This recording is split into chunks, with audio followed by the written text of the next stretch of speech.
देश भर में कोरोना के टीके लगाने की तैयारियां की जा रही हैं।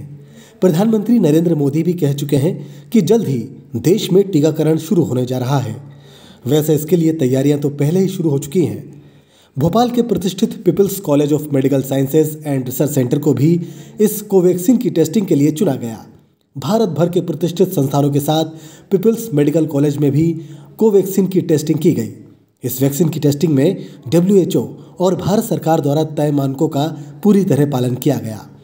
वैक्सीन के परिणाम कैसे रहे, कितनी असरदार है वैक्सीन, ये जानने के लिए हमने यूनिवर्सिटी के vice chancellor doctor Rajesh Kapoor से चर्चा की और जाना कि वैक्सीन की टेस्टिंग कैसे की गई। संगठनों द्वारा एक भ्रामक सूचना प्रसारित की जा रही है सर, तो उसकी क्या वास्तविकता क्या है सर? देखिए, जब हमने पार्टिसिपेंट्स को रिक्रूट हम जब कर रहे हैं तो उसमें हम अपना जो हमारा ICMR का और जो क्लिनिकल ट्रायल का जो प्रोटोकॉल है उसी के हिसाब से हम जा रहे हैं। उसमें उन्होंने इंक्लूजन और एक्सक्लूजन क्राइटेरिया डिफाइन किया हुआ है, तो उसी के हिसाब से हम गए हैं।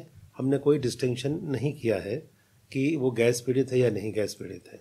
आपको याद होगा कि हमारे माननीय गृह मंत्री श्री नरोत्तम मिश्रा भी वॉलंटियर बन के आए थे और हमने उनको एक्सक्लूड करना पड़ा था। हम उनको ट्रायल में नहीं ले पाए क्योंकि उनके परिवार में कोरोना ग्रसित उनकी धर्मपत्नी थी। इसी तरह हमने भी बाकी वॉलंटियर्स को स्क्रीन किया है और 15 से 20% हमारा जो है वो रिजेक्शन भी हुआ है, जो जिनको हमने रिक्रूट नहीं किया है। दूसरी बात ये देखिए, गैस त्रासदी जो हुई थी करीब 37-38 ईयर्स पहले हुई थी, और अगर आप मेडिकली या टेक्निकली देखें तो वो ज़्यादा लाभान्वित होने का उनको चांस है इस वैक्सीन के द्वारा, क्योंकि उनके वो लंग्स कॉम्प्रोमाइज्ड होंगे। बट एनीवे, ये तो एक साइंस की बात है। लेकिन टू आंसर योर क्वेश्चन, हमने we went by government of India norms for exclusion and the inclusion criteria. जी सर, जिन मरीजों का वीडियो वायरल हो रहा है, हम देख रहे हैं कि उस वीडियो में काफ़ी चीज़ें बताई जा रही है, तो उसको लेकर क्या कुछ कहना चाहेंगे, सच्चाई क्या है? देखिए, जो वीडियो वायरल हो रहे हैं, दो उसमें कंटेंट हैं। एक तो ये बार बार पूछा जा रहा है कि हमें कंसेंट फॉर्म हम वॉलंटियर्स को दे रहे हैं कि नहीं दे रहे हैं। पहली बात तो ये, जैसे मैं आपको एग्जांपल बताऊं, कोई भी मरीज अगर जब हॉस्पिटल में जाता है कोई सर्जरी करने, तो कंसेंट फॉर्म साइन करता है, तो हॉस्पिटल में जमा हो जाता है। इसी तरह हम भी जो हम वॉलंटियर से कंसेंट लेते हैं, और अगर वॉलंटियर को चाहिए तो हम कंसेंट फॉर्म उसको दे भी देंगे। नंबर 1 बात। नंबर 2 बात, जो हमारे प्रोटोकॉल में गवर्नमेंट ने बता रखा है कि जो वॉलंटियर की जो इन्फॉर्मेशन है वो हाईली कॉन्फिडेंशियल है और हम किसी से शेयर नहीं कर सकते, पब्लिक डोमेन में हम नहीं दे सकते हैं ये। तो हम चाह कर भी इसका हम काउंटर पब्लिकली हम डॉक्यूमेंट के थ्रू नहीं कर सकते, क्योंकि हम we are bound by this agreement with sponsors. दूसरा बात यह है कि जो आए हैं पेशेंट की जो वायरल हो रहे हैं कि वो बीमार हो रहे हैं और उनको कुछ और अन्य बीमारी है, उनके इलाज के ऊपर काउंसलिंग के बाद हम लोग जब इंजेक्शन देते हैं उसके बाद आधा घंटा हम पेशेंट को ऑब्जर्वेशन में रखते हैं और 7 दिन तक डेली फॉलोअप होता है। अभी तक ऐसा कोई नहीं आया है जिसमें हमें साइड इफेक्ट पता चले। दूसरी बात ये, 1-2 केसेस में जिनको अन्य बीमारियां हुई हैं, मैं आपको ये यकीन दिला रहा हूँ कि उनका हम फ्री इलाज करेंगे, चाहे वो इससे रिलेटेड हो या नहीं रिलेटेड हो। अभी जो वायरल हो रहा है, इंसिडेंटली वो जो था वॉलंटियर आए थे, अन्य टेस्ट उनके के लिए उनको लिखे गए थे, वो किसी गलत द्वार पर चले गए थे, गलत पोस्ट पर नहीं गए थे। वो हम लोगों ने एड्रेस कर लिया है और हमने उसको एडमिट भी कर लिया, उसका फ्री इलाज भी करेंगे हम। सर, प्रोत्साहन राशि की बात भी उठी थी, इस पर सवाल उठे कि 750 रुपये की प्रोत्साहन राशि देकर सिर्फ गरीबों को ही इसका टारगेट बनाया जा रहा है। ये सारी चीज़ें भी सामने आई थी, तो इस वैक्सीनेशन में शामिल किए जा रहे लोग की क्या वास्तव में गरीब लोग हैं या और भी सोसाइटी के लोग आए हैं? ये बिल्कुल गलत है। सबसे पहली बात तो ये प्रोत्साहन राशि है ही नहीं।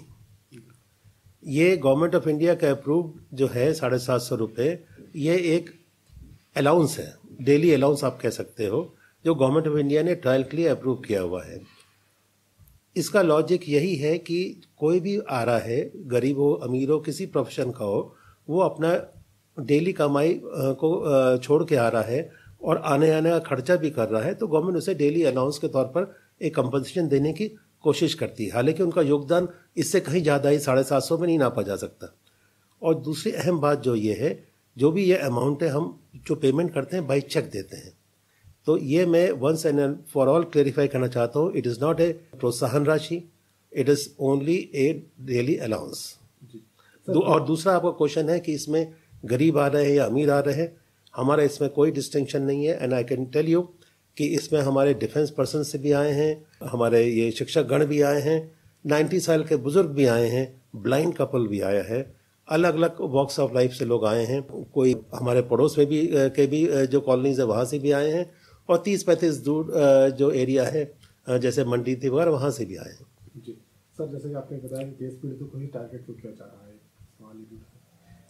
ये कहना गलत है कि गैस पीड़ितों को हम टारगेट कर रहे हैं। देखिए, हमारे प्रोटोकॉल में ये लिखा हुआ है कि हम अपना विसिनिटी में यानी कि नेबरहुड में जो कॉलोनीज हैं उनमें से ज़्यादा से ज़्यादा हम वॉलंटियर लें। इसका रीज़न क्या है कि हमें फॉलोअप के लिए आसानी रहेगी। देखिए, हमें हम इनको 2 तो डोज देंगे, पहला डोज है, फिर उसका 28 दिन के बाद दूसरा डोज है, उसके बाद उनका फॉलोअप है कि कहीं कुछ एडवर्स साइड इफेक्ट तो नहीं है, तो फॉलोअप में भी आसानी होगी। तो ये हमारे प्रोटोकॉल में लिखा है। ये चांस की बात है कि जो हमारा नेबरहुड एरिया है वो आपका गैस पीड़ित इलाके में आता है, ये एक चांस की बात है। कोवैक्सीन भारत सरकार ने अप्रूव कर दिया है, आपकी क्या राय है, और क्या ये नए कोरोना स्ट्रेन में ये उपयोगी होगा? कोवैक्सीन हमारा एक इंडिजिनस वैक्सीन है, जो इसकी जो साइंटिफिक प्रिंसिपल्स हैं they are time tested. Measles, rabies, polio में भी जो वैक्सीन बने हैं पहले, वो इसी टाइम टेस्टेड टेक्निक से बने हैं, जिसमें सारे पूरे होल वायरस को हम इनएक्टिवेट कर देते हैं।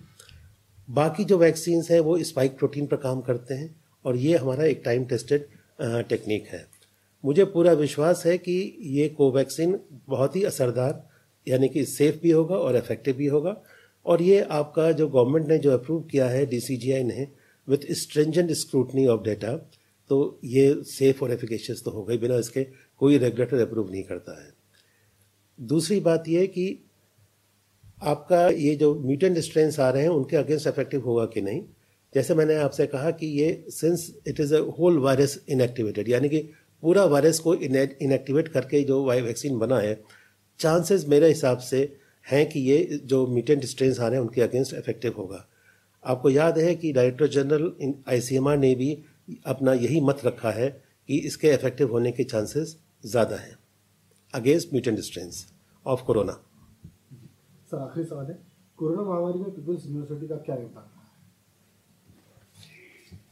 देखिए, सबसे पहले तो मैं आपको ये बता दूं कि People's University, People's Medical College शुरू से ही कोरोना को एड्रेस करने में लगा हुआ है। कोई भी इन्फेक्शन और जो ये महामारी है, इसके 3 एस्पेक्ट्स होते हैं: डायग्नोसिस, ट्रीटमेंट और प्रिवेंशन। हमारा तीनों में ही बहुत योगदान रहा है। सबसे पहले मैं डायग्नोसिस पर आता हूँ। कोरोना की डायग्नोसिस जैसे आपको मालूम है, हर पेपर में आ रहा है आपको RT-PCR। RT-PCR 2 तरह का टेस्ट होता है। एक RT-PCR है, एक ऑटोमेटेड करके एक टेस्ट है जिसको कहते हैं TrueNat। वो भी एक ऑटोमेटेड RT-PCR का ही रूप है। भोपाल में हम प्रथम हॉस्पिटल था जो TrueNat लिए ICMR से रजिस्टर्ड हुआ और अप्रूव हुआ। उसके बाद हम फिर RT-PCR में भी हमारा अप्रूवल आ गया है। तो हमारा जो डायग्नोसिस है वो कंप्लीट है। दोनों तरह के डायग्नोसिस में हम ICMR से रजिस्टर्ड है, NABL से सर्टिफाइड है। सेकंड एस्पेक्ट है ट्रीटमेंट। मैंने आपको डायग्नोसिस को बोला, सेकंड है ट्रीटमेंट। ट्रीटमेंट में आपको मालूम ही है कि हमने 300 बेड डेडिकेट किए थे कोरोना पेशेंट्स को ट्रीट करने के लिए। मध्य प्रदेश सरकार ने इसका अप्रूवल भी दे दिया था। अभी भी हम एक कोविड सेंटर चला रहे हैं जिसमें ICU बेड्स भी हैं, ऑक्सीजन के भी हैं और वेंटिलेटर्स भी हैं, सभी पूरा कंप्लीट पैकेज है। तीसरा पॉइंट है आपका प्रिवेंशन। Prevention means vaccination. आपको मालूम ही है, अभी आपने चर्चा किया है, कोवैक्सीन के ट्रायल के लिए हम पूरे मध्य प्रदेश, छत्तीसगढ़ में इकलौते मेडिकल कॉलेज हैं जिनको अप्रूवल मिला है ये ट्रायल कंडक्ट करने का। हमें पहले 1000 का टारगेट दिया गया था, 1000 वॉलंटियर्स का। उसके बाद वो बढ़ता गया। अब हमने 1722 वॉलंटियर्स पर अपना फर्स्ट राउंड अप पूरा कर लिया है और यहीं पर हम लोगों ने लॉक किया है। अब इसी का हम सेकंड राउंड करेंगे, उसको फॉलो अप करेंगे। प्रिवेंशन का दूसरा पॉइंट है वैक्सीनेशन सेंटर। कल को जब सरकार वैक्सीनेशन देना शुरू करेगी तो उसके लिए वैक्सीनेशन सेंटर्स चाहिए।